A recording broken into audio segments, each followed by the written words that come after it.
It's Saturday at 6. It's time for your weekly music and entertainment fix. Backstage with Sinéad Mhórdha. With all the best music, interviews, and live sessions. Live from the Radio Nova studios in the Dublin Docklands.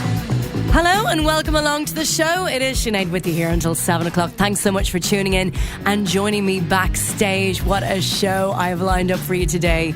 I'm going to be joined by a man who played a pivotal role in punk rock and in bringing some of the greatest American acts of the 20th century to the fore. He is Danny Fields. He discovered and managed the Ramones. He signed and managed Iggy and the Stooges and worked with the Velvet Underground and also carried out publicity for the Doors. I'll be chatting to Elliot Williams, Synth Man with Editors. They're headlining Independence at the end of the month. You'll be hearing about life on the road for the band and how working in a remote area of Scotland impacted on the sound of their latest record, In Dreams. I'll have music for you from Longitude Bound, Kurt Vile. And as this week marks the 31st anniversary of Live Aid, I'll be playing you a song from David Bowie's performance from that day. Backstage on Radio Nova. Danny Fields is an American music manager, publicist, journalist and author. He has just recently brought out his book entitled My Ramones, Danny Fields. It's available now through First Third Books. There has been a documentary movie been made about this man entitled Danny Says, which is coming out in August, and that's of course after the Ramones song. As a music industry executive in the 60s, 70s and 80s, he was one of the most influential figures in the history of punk rock. He discovered and managed the Ramones. He signed and managed Iggy and the Stooges. He signed MC5.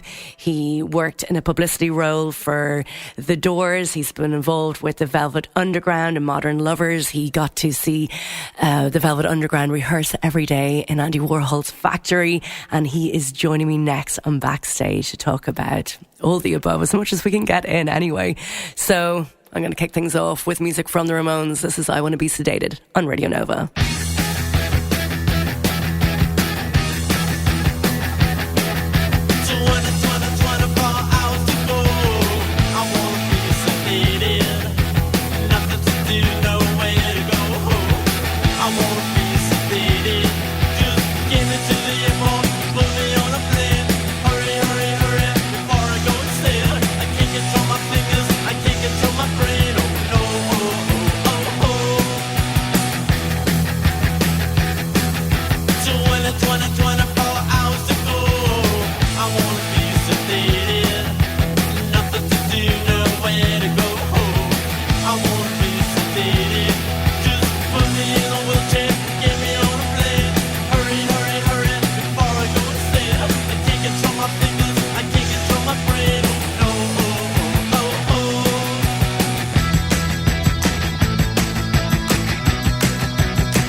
Music from the Ramones on Radio Nova. I Want to Be Sedated. You are backstage with me, Sinead Mhórdha, and the man who discovered and managed the band, the Ramones.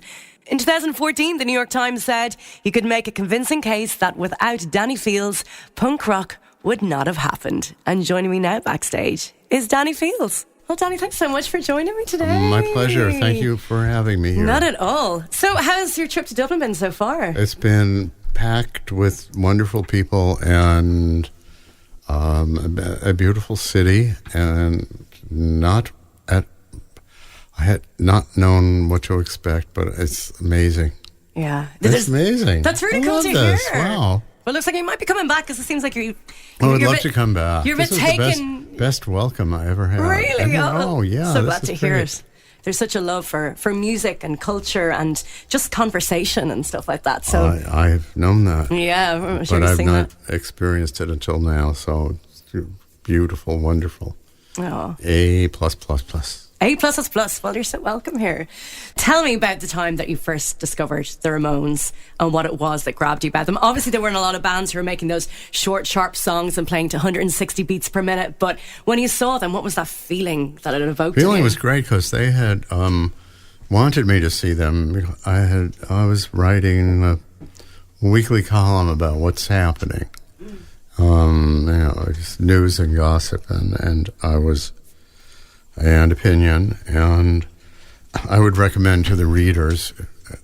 It was limited downtown, very elite circulation called the Soho Weekly News, and I was writing about television, which I loved to this day. A very great band, and Patti Smith, who started singing then. And they were playing at CBGB's, and the Ramones wanted to be, why don't you write about us? And this is a campaign of finally, okay, just to stop them from calling me, leave me alone. Yeah, who are you? Just leave me alone. And the name sounded weird. Now, it turns out they named themselves after Paul McCartney. Used the name Paul Ramone when he would check into a hotel instead of Paul McCartney, so as not to be recognizable, or he'd put on a red wig and check in as Paul Ramone. So that's where they got that word from. But I thought it was a cha-cha band or something. It sounds kind of Latin music. What are you guys doing? No, we know you really like us. So I went to see them, and I loved them. I was overwhelmed from the start of it. It was perfect. I think they played 17 minutes and 14 songs, something like that. Oh, God. And I just fell in love. This is a perfect band. Wow. They look perfect. The songs are perfect. They're so short, thank God. And the words are hilarious. I don't want to go down to the basement that was the first lyric. It's a song. I don't want to go down to the basement. That's so cool. What a great title for a song, and just strange singer is doing it. It's just, they were wonderful. So I said, I think I'm going to be a manager again. Can I manage you? Yeah. And that's where it started. Man, what a band. What a band to have changed rock history forever, that sparked off punk rock in the US and the UK. Bloody hell. What made them that good? Well, what made them that good was that they were a disciplined machine and knew what they had to do, and they had great songs. They had great, catchy songs. We thought they would have hits. They thought they would have hits. They had no hits. They couldn't get played on the radio because the songs were thought to be too short, and B, they were the Sex Pistols in England, inventing what was being known as punk rock, and they were making a lot of trouble, and they were sort of throwing up wherever they went, or causing mayhem. Mm-hmm. And the Ramones were tarred with that possibility that if we play you on the radio and you get a hit, you come here, you're going to vomit on our console or something. So you know what? We just won't play the song. And the same thing with club owners and promoters. We couldn't get work anywhere. We had to force bowling alleys and office building basements after hours because nobody wanted them, because this is unknown quality, and this is something, I don't know. In England, there's this band, and they're in trouble. They're making trouble, and we don't want trouble. We want music. And and starting with, of course, everyone here knows the Grundy show in London, where they went on the air and cursed, and then moved from the music entertainment section of the press to the front pages because they said dirty words on the radio. I mean, this is 40 years ago. The Sex Pistols said dirty words. So then they were really troublemakers. And no one listens to the music. They think, well, if somebody is doing something politically outrageous or actively non-musical, but a problem, they don't want you. It's easier not to play them and not to book them. And they never did sell any records. You know, the first album that made history when it came out in April of 76, and the British bands heard it, and they said just what you said. Oh, God, this is so fast. What a good idea to be fast. Like, duh. This is rock and roll. Unless you could do Stairway to Heaven, be fast. Then no one will know that you're not in tune, and it will be exciting because that's what kids want. Everybody wants fast and loud. There was no secret to it.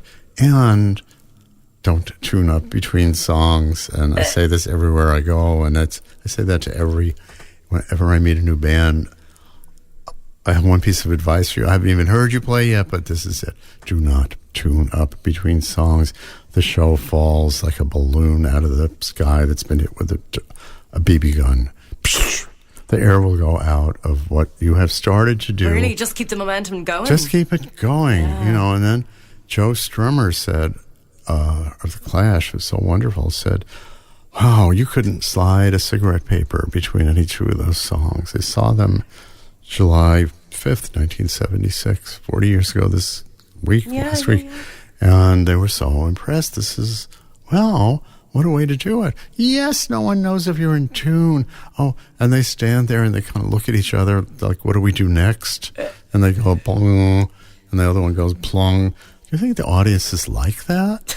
Do you think this is show business? Do you think this is entertainment? What are you doing? Trying to prove you're serious musicians? Get over it. We don't want serious musicians. We want a show. Rock and roll and we fun. Want to be knocked back, knocked up. That's it. We want a barrage, okay? We want an onslaught. And that's what they did. You are backstage with Danny Fields, who discovered and managed the Ramones, as well as signing MC5 and these guys. This is Iggy and the Stooges with 1969 on Radio Nova.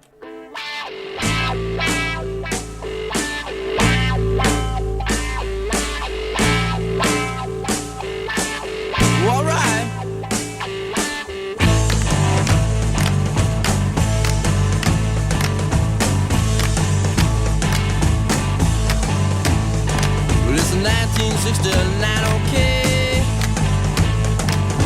Walk across the USA. It's another year for me and you. Another year with nothing to do. It's another year for me and you. Another year with nothing to do.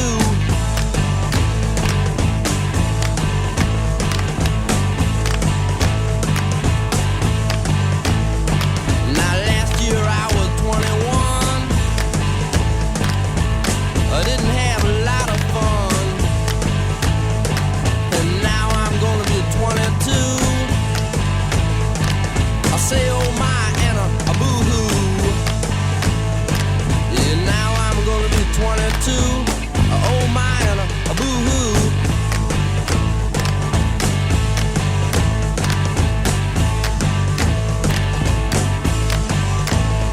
Well, it's 1969, okay. USA. It's another year for me and you. Another year with nothing to do.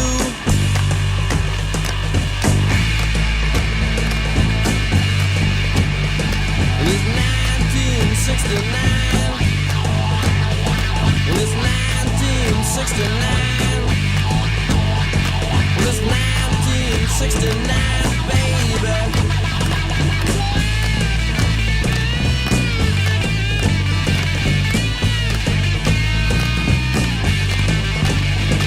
It's 1969, baby.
What a song.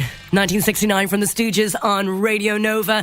And you are backstage with Danny Fields, the man who's responsible for signing the Stooges.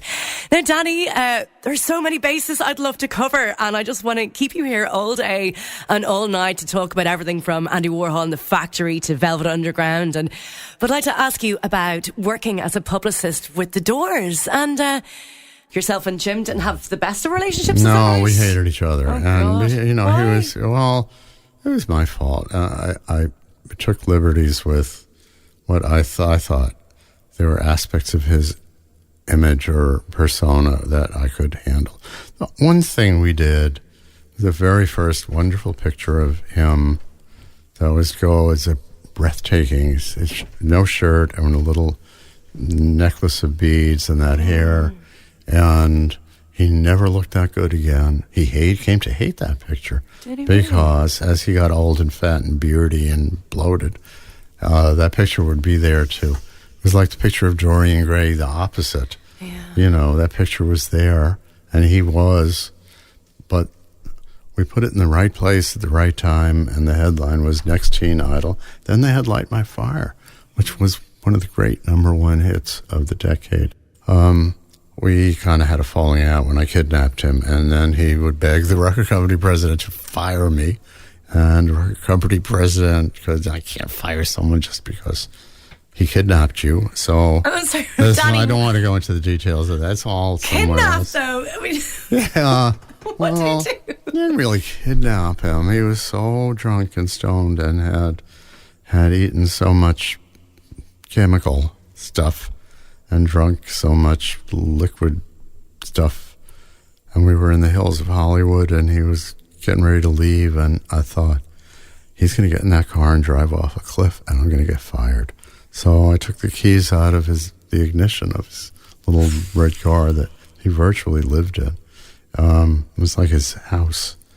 Everything he owned was in the trunk, and I just put them under I didn't kidnap him. I just put his keys under that rubber thing that's on the floor between you and the pedals. Yep. Yeah, so he didn't know how to start his car and get back to wherever he wanted to go.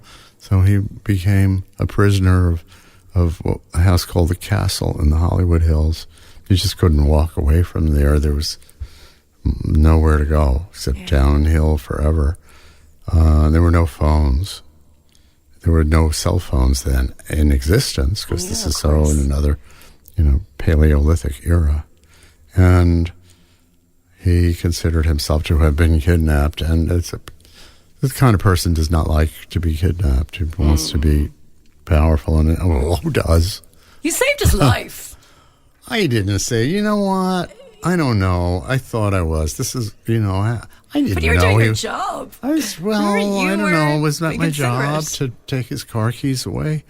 I submit this question to people. What would you do? The man was annihilated. Of course, he was annihilated. You didn't want to see anyone get behind he was the big money maker. His career paid my salary. So, he's too drunk to drive. Aren't you supposed to do that? Supposed to find the designated driver. There was no designated driver, and then Nico was there because this was their first night of making love, and he was threatening her, and then he walked naked around the roof of the building. Oh my. It was like a castle, in a chess game with a little crenellation. I think it goes up and down and up and down. And I thought, no, I can't. I'm hiding his car keys. That was it. That's what it was like working for him, okay? So that's what it was like all the time, was it? No, I stopped. He didn't want me working for him after the kidnapping event. And I said, good. And just about then I had seen the MC5 and Iggy and the Stooges, and we were getting ready to do Nico's solo album with John Cale, Marble Index, which I'm proud of. So proud of that. And thank God for Danny Fields. I mean, for the person that you are and the amicable person that you are, you have done so much for music. I know you say that you got more than you deserve, but I think you deserve it all and more. I thank you for thinking that and for saying that. And this is not false modesty. Those were all geniuses. You mentioned you go didn't need me to be geniuses. Maybe just to say, here's someone you might want to, they might give you a recording contract, or they might hire you to play somewhere or something, or here's this picture, or but they're the ones. The artists are the ones. They're the gods and goddesses and miracles. Yeah. They're the miracles. I'm a facilitator. Yeah. I'm no miracle. They're the miracles. You played that integral role in bringing those people together and I'd bringing like them to to the think fore. so. Yeah, it's sort of like an agent. It's not really cosmic, is it? It's not really magical. This agent is the most hateful people in the world are agents. It's like lawyers and accountants. They're all agents. And that's all I ever was.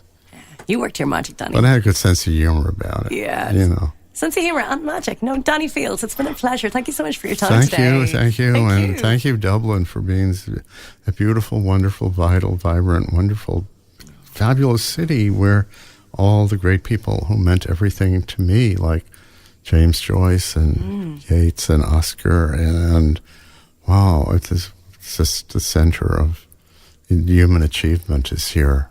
Wow. And God, yes. Thank It's a great place. You're very welcome. Come stay. Come hang out. Thank you so much. Sure. Backstage on Radio Nova. Joining me a little bit later on this evening's show will be Elliot Williams of Editors. Connor Irwin is on the way up next with the latest in music news, which this week is regarding Portishead's Jeff Barrow, Mick Jagger, and these guys. Before we hear the very exciting news from Josh and Co, I'm going to play this one. One of my favourites from the Like Clockwork album, if not up there, one of my most favourite tunes from Queens of the Stone Age. This is If I Had a Tale on Radio Nova.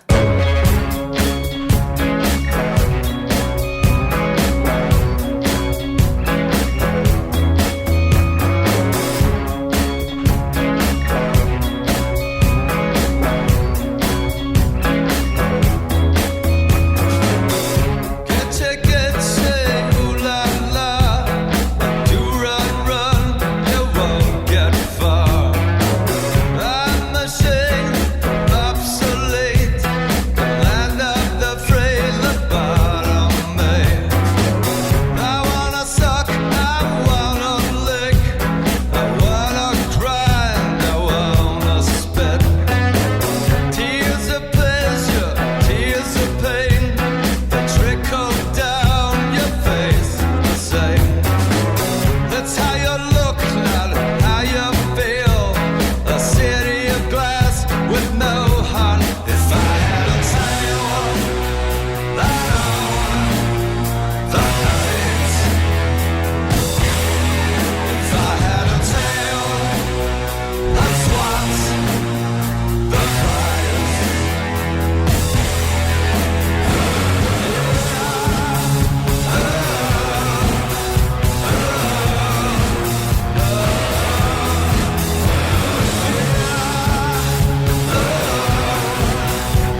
Backstage on Radio Nova.